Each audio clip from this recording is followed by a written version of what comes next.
Hey everyone, welcome back to Gaming in the Keats. I'm your host Chris, and I'm bringing you a battle report today. The round 2 of the Titans Winter Clash. We have Dread Elves versus Sylvan Elves.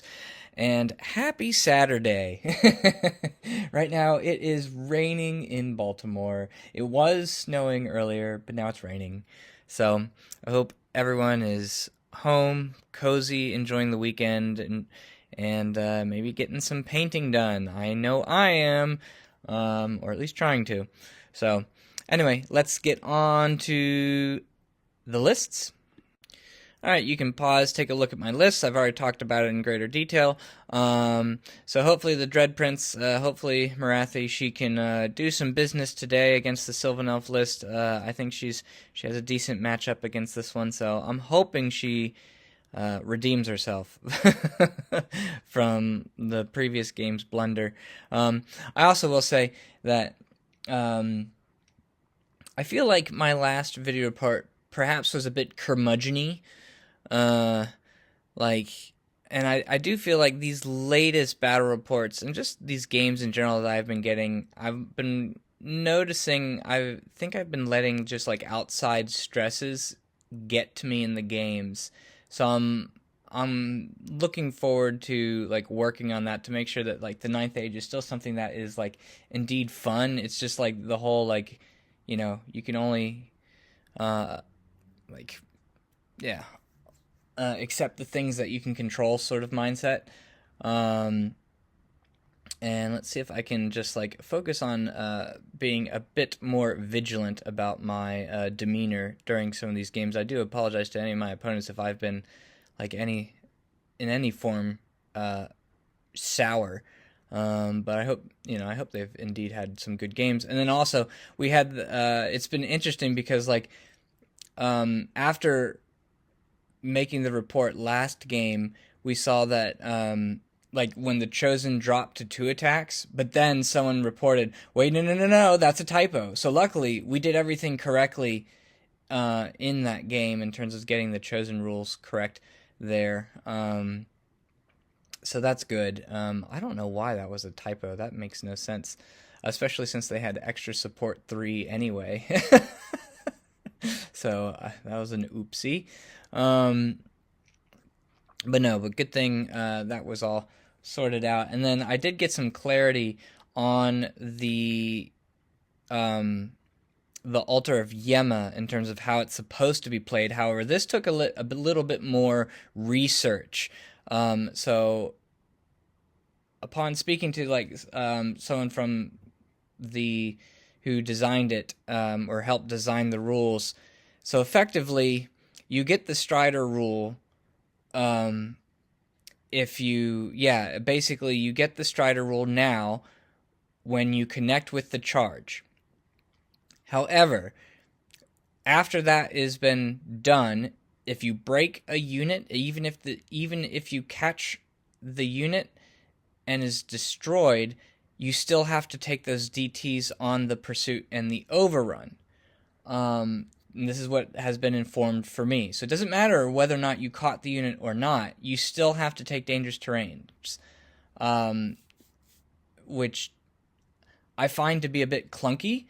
I would argue that why not just make it be like the effect lasts until the end of the player turn,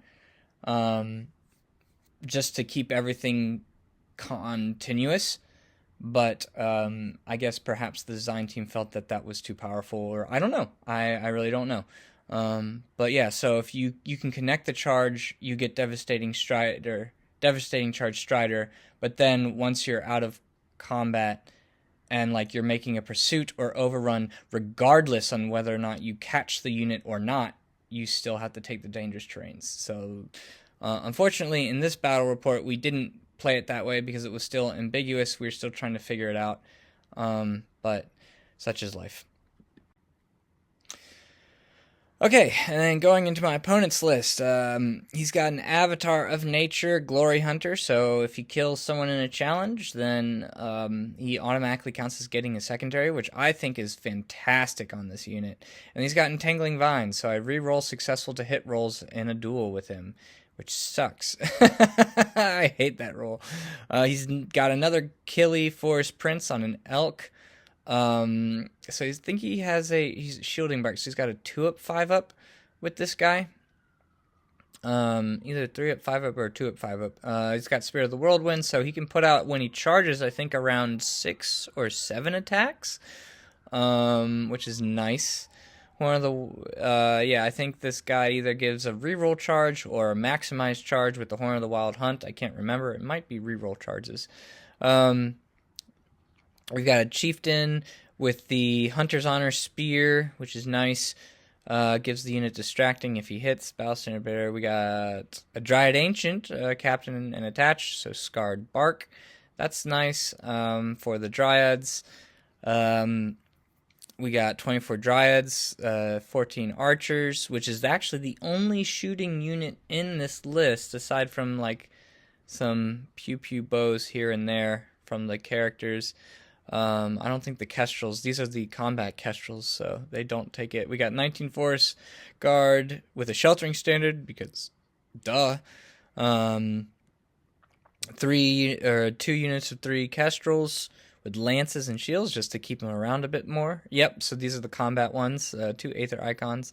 We got 5 Wild Huntsmen with the Sylvan Blade, so that's where the Forest Prince goes with Banner of the Silent Mist, so it gives them that extra bit of protection from ranged. And we got 2 other units of 5 Wild Huntsmen, so rounding out the list. Alright, so the map we were supposed to play on Abandoned Settlement. Spoiler alert, we kind of, I don't know if we were like really paying attention to this, but we kind of messed this up. We kind of have an amalgamation map of 2 maps combined. You'll see it.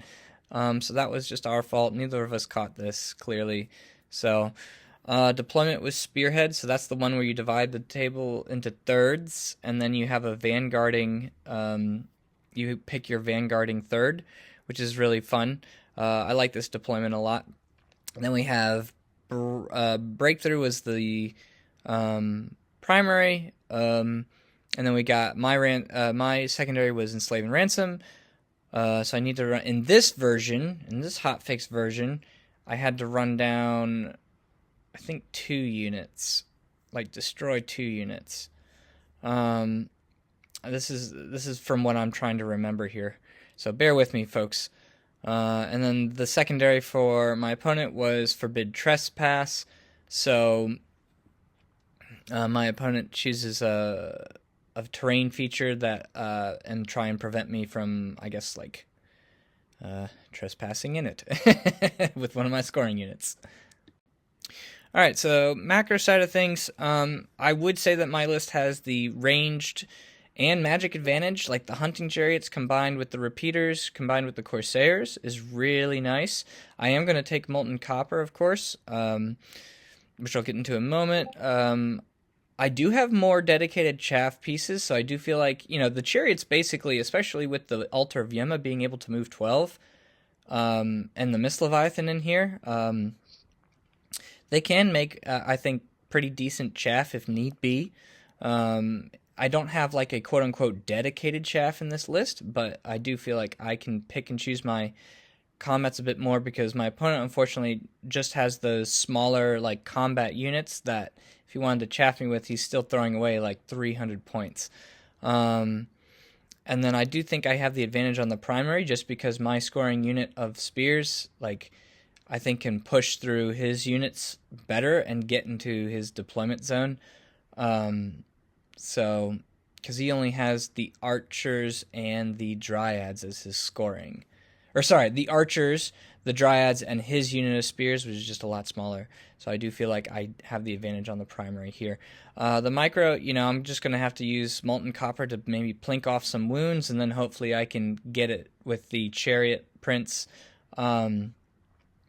Corsairs, I think, have a great matchup here. All of those little small units are perfect for them, because they can shoot them their turn and then do the stand and shoot, like bait out a charge and do a stand and shoot, and then like that unit becomes way less effective in combat if they even survive the 2 rounds of, that would be 56 shots coming in, hitting on 4s, wounding on 4s. or 5s, depending on what's charging them, with the AP1 potentially, which is really nice. I think my prince outfights his prince, especially with magic support, because of the whole hatred and multi-wounds 2 in the first round. I have a better save against his prince, and then, like, if I'm charging, granted his unit is, like, faster, like, in terms of charge range, but I can mitigate that with the hunting chariots, and then if I charge in, I have impact hits, so I can hopefully take out that unit, and then just deal with the character. And then, yeah, I'm going to use those hunting chariots to, like, mitigate those smaller charge 9 units, to just make them have the 1d6, like, lose their swift stride, which is pretty sweet. And then, of course, chipping off wounds from those units as well, because they're so small anyway, like, it matters. So the hunting chariots, again, I'm going to be trying to utilize them as best as I can. And for posterity's sake, here's a picture of my army for this tournament. You can pause, cheese, maybe, or not. I don't know, or critique. I don't care. This army has gone through years of just, like, different units have come in throughout all the years. So I'm just happy to continue to build it, which I have indeed. I've purchased a few more models. I did get the second hunting chariot. Needs to be ready to paint. I did get I did invest in some actual black cloaks. So that's going to be fun to get them ready on the board. And then we'll see if we can get in an actual Mist Leviathan coming for future use. Okay, so deployment left to right. My opponent chose sides, and chose the center to drop. Oh, excuse me. To drop, or to do his vanguard. And then I dropped for first because I just wanted to. So my vanguard was this side here with the acolytes, the corsairs, and one of my hunting chariots. And then I think my opponent vanguarded, as a defender, he vanguarded one of these units here. Perhaps, I think he vanguarded this little unit 3. So, from left to right, you have the acolytes, you have the corsairs, you have a hunting chariot, you have the obsidian guard right here, we have the Mist Leviathan chilling in the back, my big unit of spears, we have the gorgons in the center. Again, as you can see, this map isn't correct. It's like, because it has, I haven't looked at the other maps, so I actually don't know if this is just a different map or it's like an actual amalgamation of 2 maps combined, because we have 2 water features, we have the ruins in the center. That's not arcane. So this is supposed to be a water feature, and this is the forest that my opponent dropped for his Sylvan Elf shenanigans. So yeah, I put the gorgons here in the center to just push through those ruins. The chariot is just going to skirt along the side and not get into the ruins. We have chariot number 2, or the hunting chariot number 2. And then on the far side, I just put down some auxiliaries. Basically, know that my opponent has to dedicate more points to deal with the auxiliaries, and hopefully the auxiliaries can, like, at least, be a pain, shoot some units, like, shoot down some units here, and, like, maybe try and plunder this water feature, which is the forbid trespass point from my opponent. From my opponent's side, we got kestrels, who, I think this was a slight mistake from my opponent here. He deployed them in a way where they can't actually see past the impassable right here. We have the first unit of lances, wild huntsmen. We have the avatar. We have archers just peeking on top of the hill. We have spears, dryads with the dryad ancient. We have the BSB right here. We have the elk lord in here with the paired weapons, silent mist unit.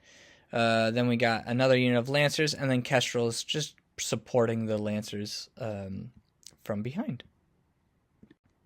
So, my turn, I move up as follows. My opponent deployed in a way where the hunting chariots can't just move up their full range and shoot into these units here.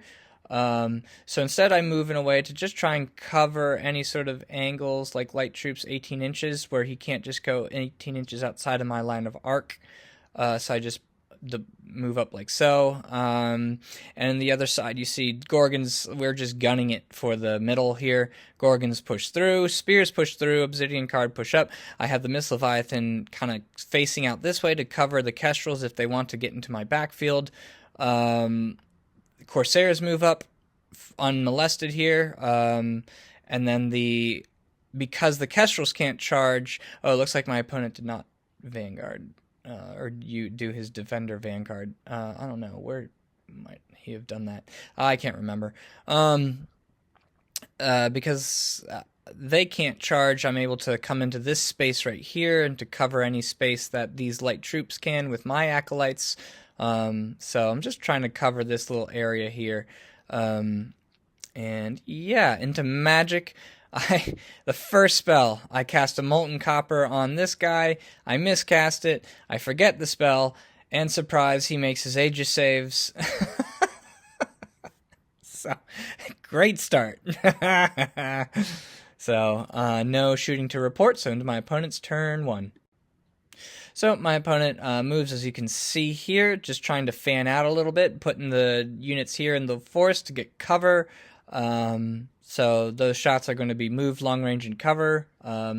So yeah, that's not very attractive there. He just moves kind of back a little bit here, which I'm happy with.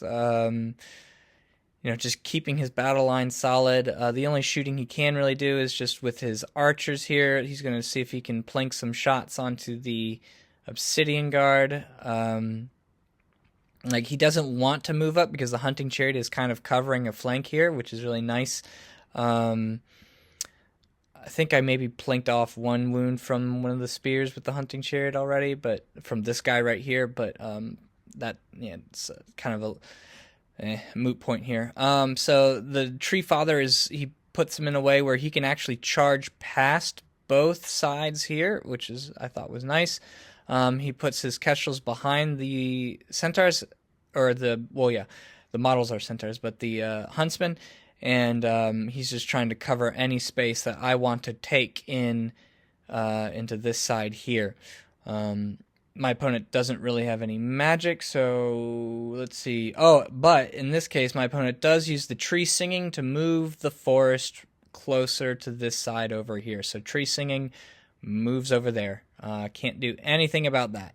So shooting, I think, maybe kills 1 or 2 Obsidian Guard from the bows here. Luckily, the Mist Leviathan is, that little -1 aura there is really nice. So love it. And into my turn 2. All right. So I'm just kind of posturing here. This force is kind of annoying now. It's in my way. But at the same time, I'm actually kind of happy that it's not in the way of the Dread Prince. So I just kind of position, as you can see, I'm 18 inches away from this unit here with the hunting chariot, trying not to give him any charges into my units here with the Gorgons. So I'm outside of charge range from his huntsman unit. So I don't want to push up right into this space here, because then I lose my ranks. That's not great. Obsidian Guard, covering this space into here.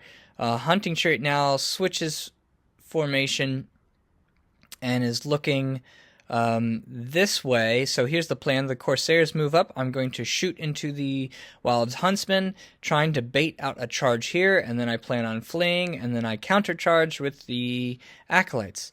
So, magic, nothing of note really happens. I think I get perhaps a -1 armor save off onto this unit here, and shoot. Because of that, the Corsairs actually shoot and take out the entire unit by them, just straight up. So that was awesome. So Corsairs already just just paid for themselves right here, taking out this unit. And let's see what happens in my opponent's turn 2. So my opponent decides to make a move. I'm not sure I actually know. So my opponent does a mistake here. Let's see if you can catch the mistake. But but my opponent moves both of his units up, trying to bait me into charging here, giving me lots of different options, both with the spears and the dryads. So then my opponent is able to get out of line of sight, like just barely, like, Chris, get out of line of sight from my chariot prince, but get into the water. So if I do choose to charge in, I lose my impact hits, which sucks. And then you can see my opponent makes a move here and just saying, like, you know what, I don't care about your auxiliaries. Now I'm just going to move right in front of them, and just have a lot of counter charges in place. Like, I can only focus down one unit with auxiliaries, so let's see if I can do anything there. Tree Singing moves this forest over closer to the center. You can see the archers are on the hill. The Tree Father doesn't, he shuffles around. No charges were made, so the Kestrels come over here to threaten the flank of the Corsairs and are outside of line of sight from the Acolytes. So no combats to report. I think shooting maybe takes off 1 or 2 Obsidian Guard here, and into my turn 3. All right, so here's the mistake. So the way that my opponent's units are positioned, they're angled kind of out, their arcs are angled away from each other. And so I was able to connect these charges so that I crisscross, the prince hits here, the spears go straight forward in, and then the Gorgons go into the dryads. And the way that the spears are angled, my spears, if I break this unit, have an overrun into the flank of the dryads, which is fantastic. Now, granted, I do need to roll. I can't block myself here. There is that potential with the Chariot Prince, like, fluffing the overrun, but we can indeed wheel. Once I hit the dryads, we can indeed hit the unit, and then I do have space to fit in here past the Mist Leviathan. So if I can make this happen, this is going to be a nice little cascading effect here. In further news, the Corsairs get outside of 9 inches from this unit. I'm outside of line of sight with the the Acolytes. Chariots 18 inches away from these guys, so we're just going to shoot into this Kestrel unit and try and whittle them down and then bait out another charge. I'm also outside of line of sight from the Avatar with the Corsairs, so he cannot charge me, which is nice. And then as you can see here, my hunting chariot just goes right in front of this unit and just chaffs this unit here.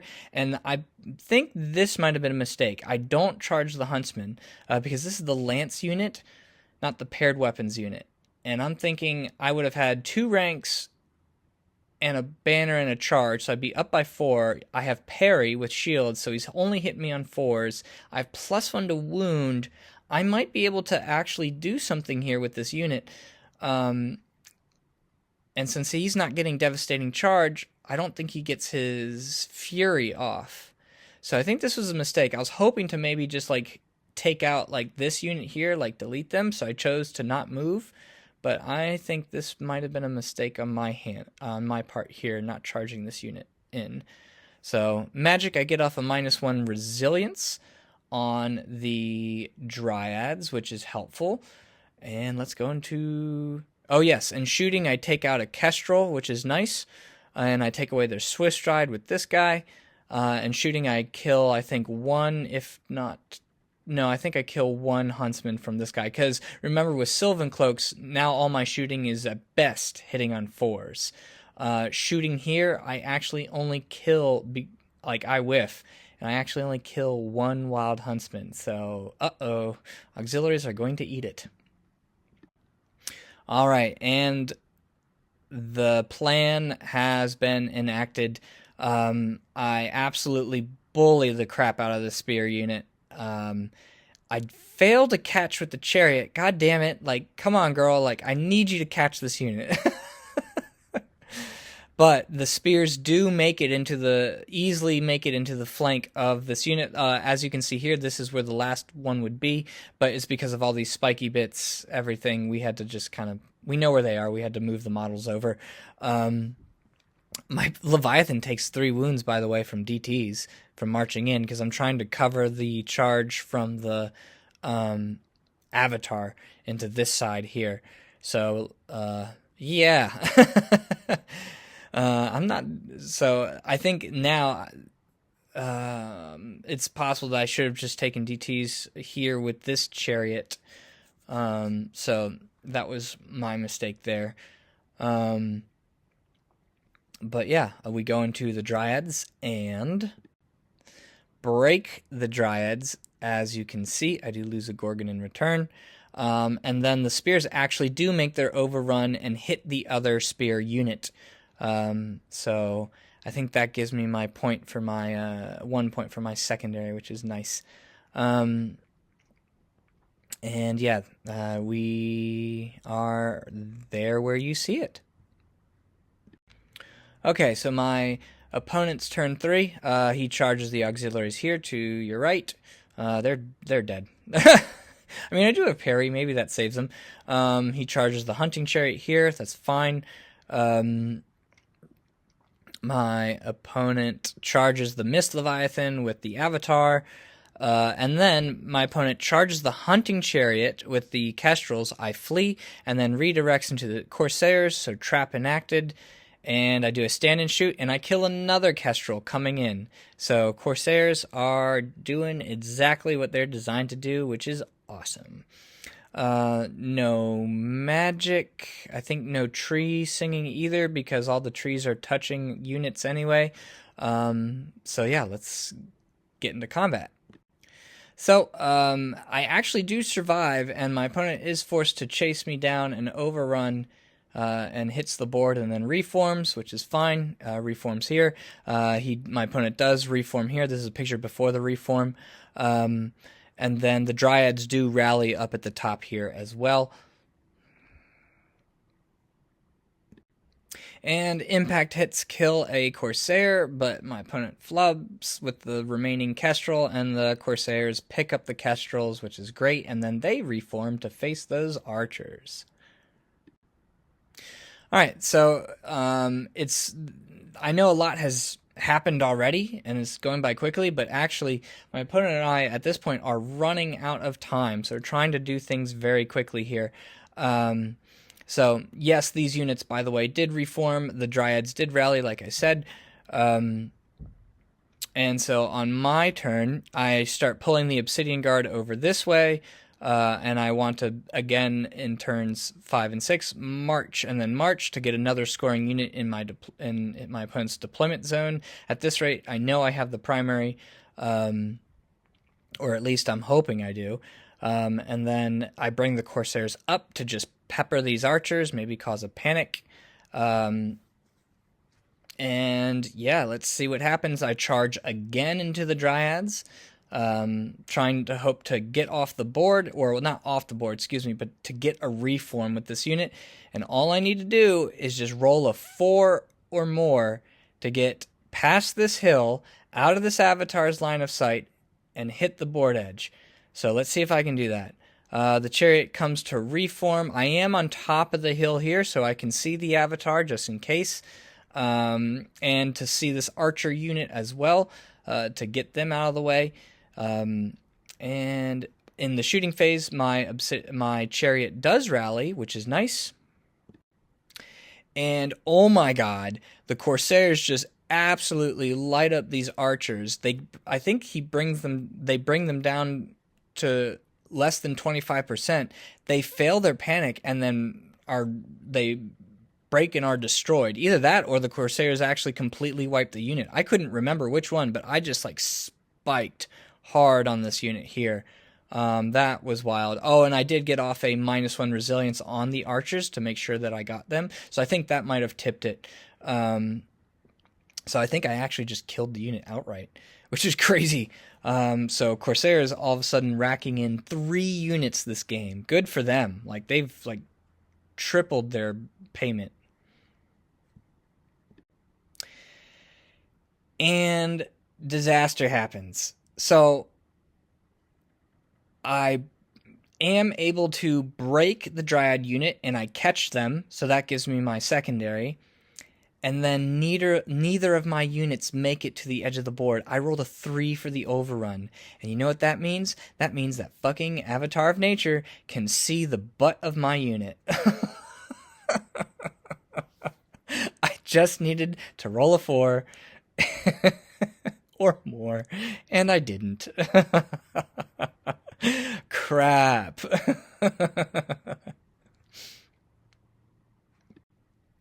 So, as you'd expect, the Avatar comes in.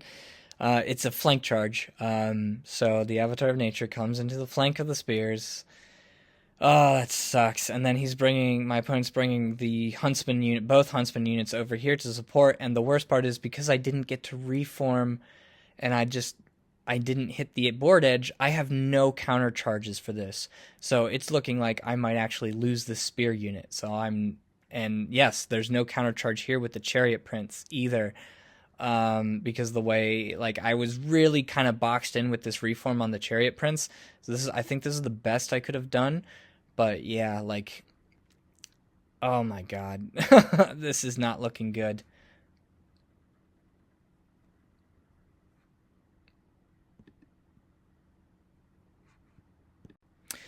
Oh yeah, and then I think, to make matters worse, I think I make a mistake here as well. This is my Kingslayer character, so I was hoping to at least like plink some wounds through, and I figured my opponent already had his secondary anyway, so it didn't really matter if I died, but it's still giving up points. So yeah, I accepted the challenge. He's the Glory Hunter one. I do actually get a couple of wounds through with the Kingslayer because I'm like AP5 at this rate. Um, no, but I can't because oh yeah, that's what it was. I had one attack. I do get it, like even with the reroll success because I'm only height 1, right? I'm restricted attacks, and my opponent makes the Aegis save. And then he continues to stomp on the unit like, oh god, and it's all AP3, so good. This is again a good change from the sheltering standard. So because it's AP3 or more, I don't get any saves. And he just like beats up on the unit. I do make my break check from the my courage 10 from this chariot. However, another disastrous moment happens. I fail to reform. I fail my command check on disciplined from my chariot. I roll a 1 and a 2. So the spears are stuck exactly like that. Okay, so at this rate, we only had about 5-10 minutes left to play the like 2 turns, like turns 5 and 6. So, and if we had ended it there, I mean, I have a pretty big win, just because the spears would have retained their points as well as the altar. Even though my opponent did get the character, that character's actually not that. I mean, that's like 400 points, but which is still a lot, but it's still like, I think I actually would have had a bigger win here, had the spears stuck and survive, or like had we ended it there, and I would have gotten the primary. So then my opponent and I decided to have a gentleman's agreement, and we just talked out the turn. And so my opponent effectively, he countercharges with the huntsman, like both huntsman units into the spears, does a shit ton of damage, break them, overruns, and runs them down.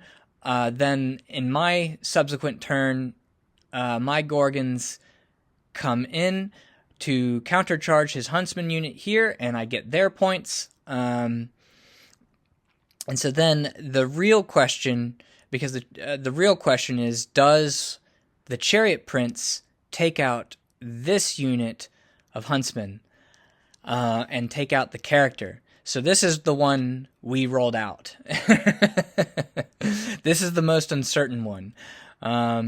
So I charge in. So impact hits. Let's see what happens. So yes, impact hits kills the unit. So I do get their points.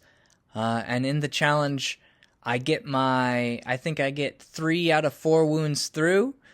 And my opponent rolls his dice, and he makes a nice little 6-up save here for his armor, and then he makes a nice little 5-up save there. So the chariot prints a 5-up Aegis save, so I actually only do 2 wounds to this unit here. I still have a bunch of static. I break this prince, however, I fail to catch the prince. So the prince is only giving up half points, and that's where we decided to call it. So we shook on it, and we're just like, okay, well, good game, well played. That was brutal. So yeah, excellent game, Aaron. He was again one of our club mates here at Titan of Night, so it was great to play him again. I'm excited to see when his Sylvan Elves army is going to be fully painted, because this elk prince just looks absolutely gorgeous. So yeah, let's get into the end of the game. So with everything said and done, it was a 14-6 victory to the Dread Elves. I got the primary because my Obsidian Guard were able to get there in the end, into the deployment zone. My opponent couldn't do anything about that. And both of us got our secondaries. And so it just came down to a mere points difference. I had just a slightly more points than my opponent did at the end of the game. So 324 difference, so it made it an 11-9, and then I was the one who got the primary. So it became a 14-6. So again, great game, Aaron. That was a lot of fun. We did talk afterwards about just some things we could have done differently.